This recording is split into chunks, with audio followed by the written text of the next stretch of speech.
Se denomina antiguo régimen al sistema político, social y económico en Europa entre el siglo XVI y finales del XVIII. Tiene tres características principales, como se ve en la parte política, social y económica. En la parte política hablamos de una monarquía, modelo político medieval.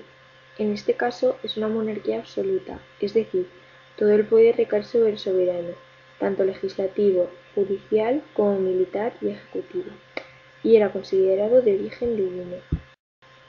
En cuanto a la relación de la nobleza con el monarca, la participación de los súbditos era prácticamente inexistente.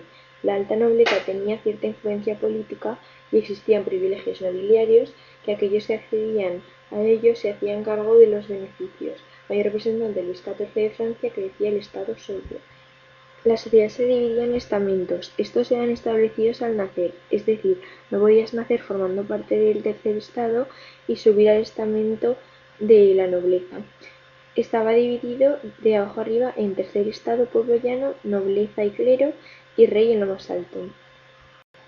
De abajo arriba, tercer estamento o pueblo llano se divide en burguesía y campesinos. La burguesía son aquellos que desarrollan las actividades financieras. Luego se dividían en dos grupos, la pequeña parte que se componía de un grupo de liberales y otra gran parte que tenía una actividad principal en la economía. Por otra parte está el campesinado. Dentro del tercer estado es un grupo con escasos recursos, lo que les hacía la vida más difícil que a un noble, por ejemplo. Tenían obligaciones como pagarles servicios a los señores y rentas.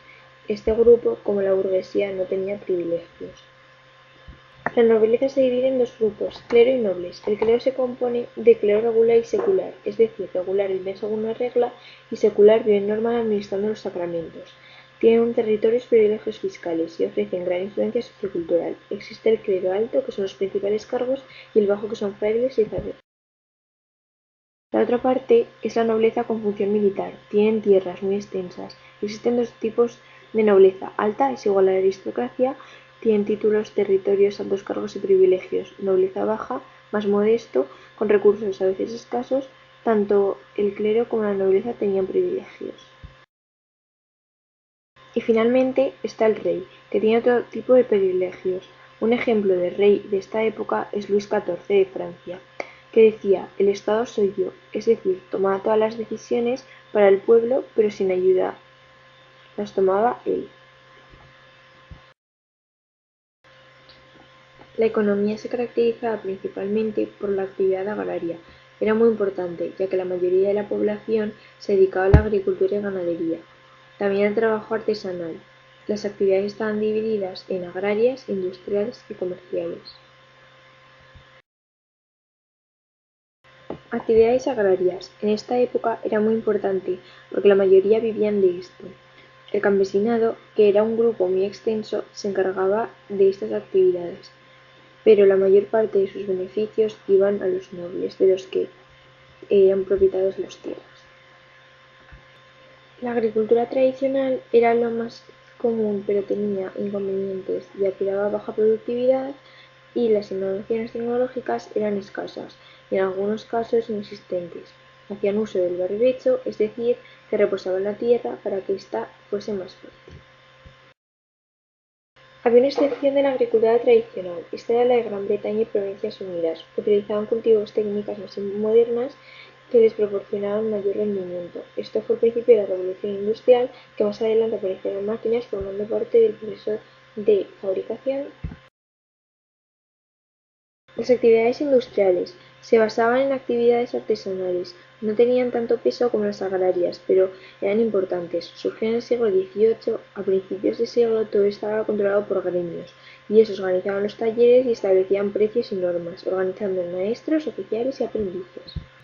En la segunda mitad del siglo hubo una transformación, la burguesía creció cada vez y fueron adquiriendo más poder adquisitivo, debido al comercio, ya que tenían un papel muy importante en la economía, y estos se rebelaron buscando el poder que les correspondía a su riqueza. Las actividades comerciales, por último, no por menos importante. El comercio está dividido en comercio interior y exterior. El comercio interior era el cual transporte iba por caminos y canales, lo que hacía de este un comercio lento e inseguro. El producto más importante fueron los granos dentro de la alimentación. Comercio exterior: aquel que se transportaba los productos por mar. Esto lo hacía más seguro que el comercio interior, más rápido y podía transportarse a lugares más lejanos. Existían unas compañías llamadas compañías privilegiadas que ofrecían monopolios a cambio de vigilancia en algunos territorios. Comercio triangular: fue una ruta comercial que se estableció en el Océano Atlántico desde el siglo XVII hasta el XIX. Se considera el fenómeno histórico de larga duración. Su nombre es debido a la figura triangular que fija su recorrido.